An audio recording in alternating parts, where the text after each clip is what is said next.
Hello. Our son was diagnosed with type 1 diabetes on the 28th of April 2016.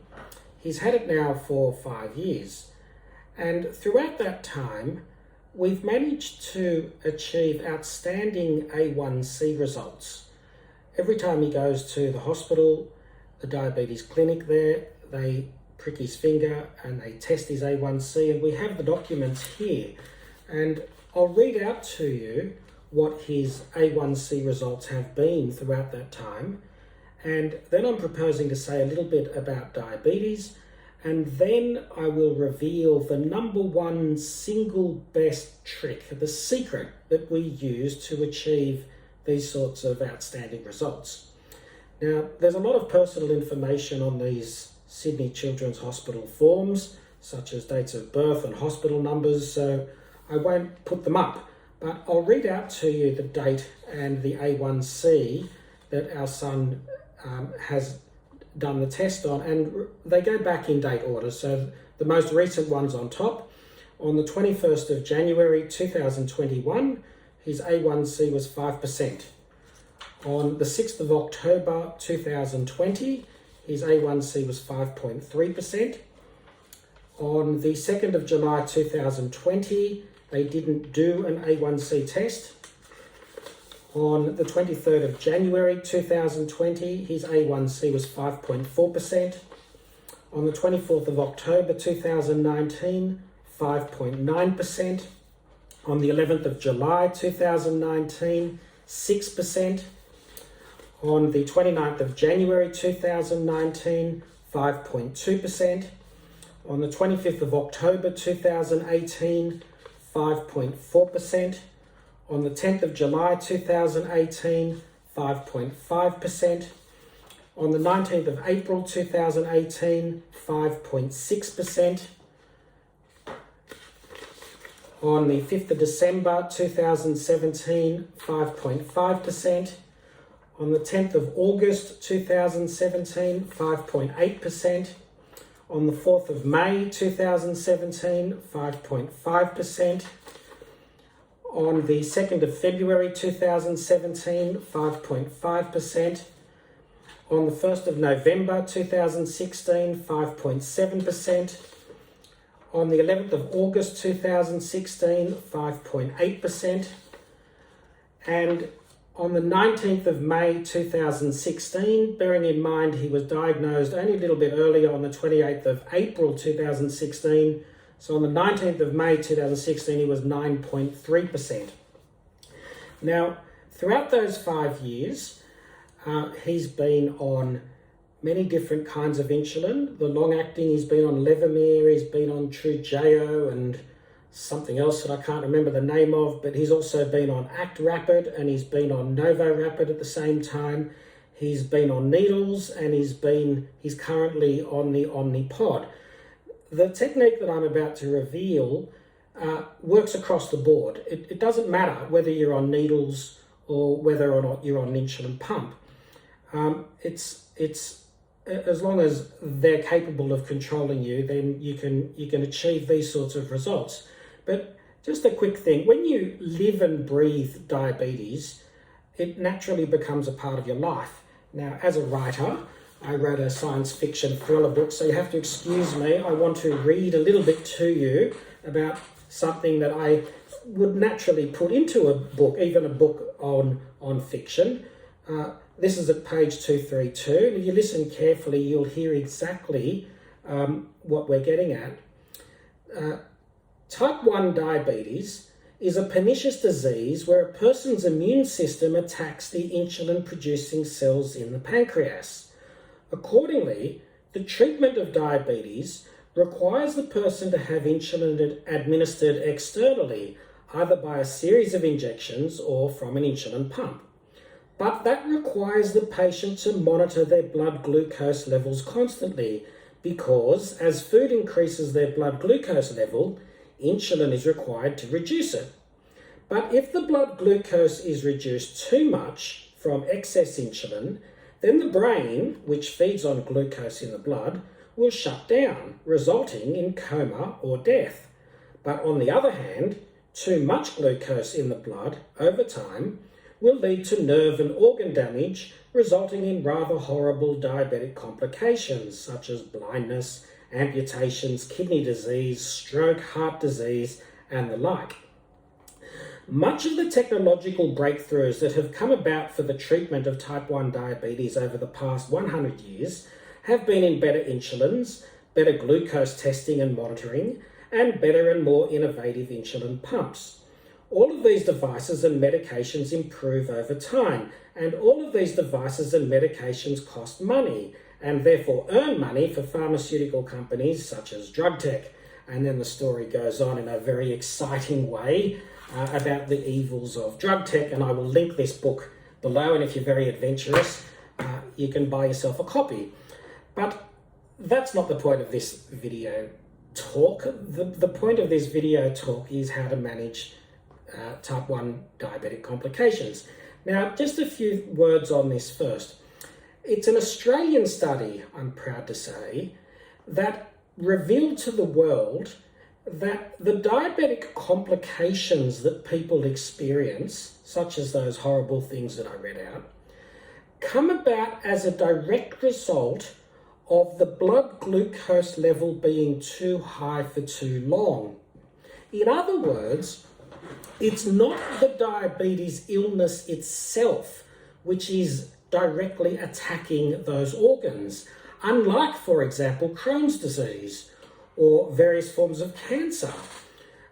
So if diabetes is managed properly and your blood glucose levels remain within the proper range, then those diabetic complications are non-existent because the illness does not itself attack those organs, only the actual high blood glucose, which is causing damage to the nerves and to those organs.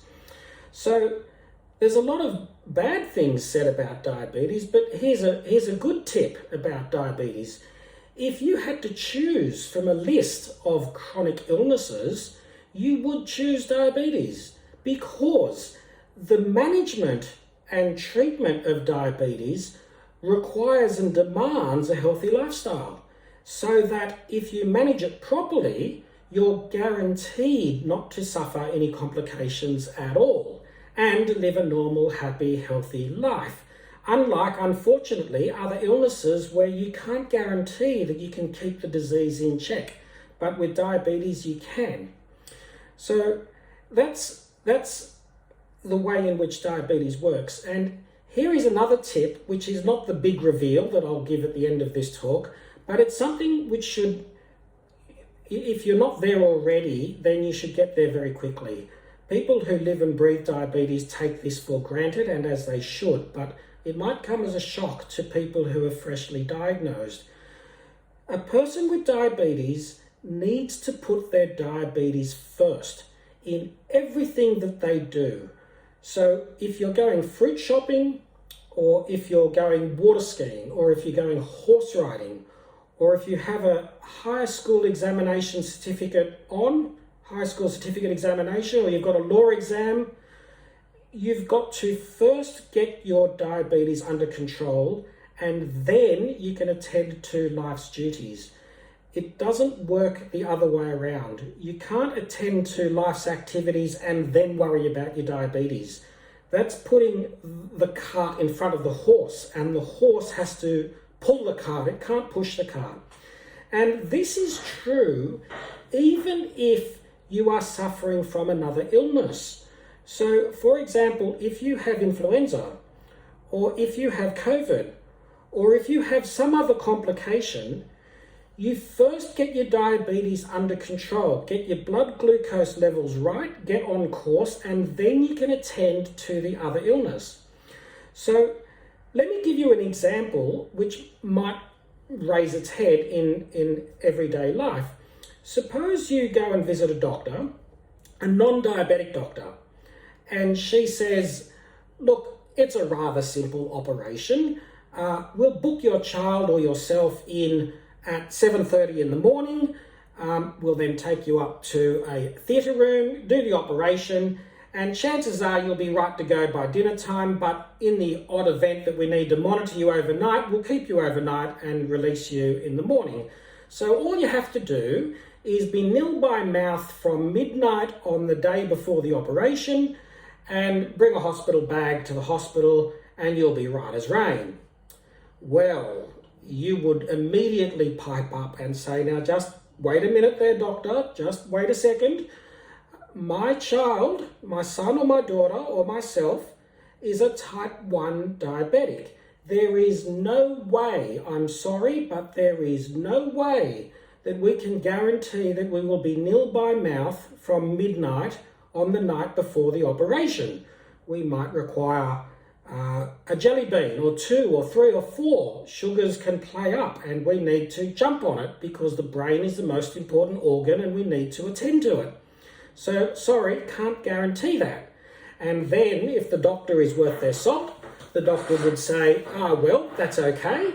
We will book you in the night before the operation. We will put you on a drip. We will stabilise your blood sugars. And then, when you've gone from midnight to the time of the operation without having anything by mouth, then we can do the operation. And when they say that, you know they know what they're talking about. So there's an example of always putting your diabetes first. And here is another tip which should come as second nature to you.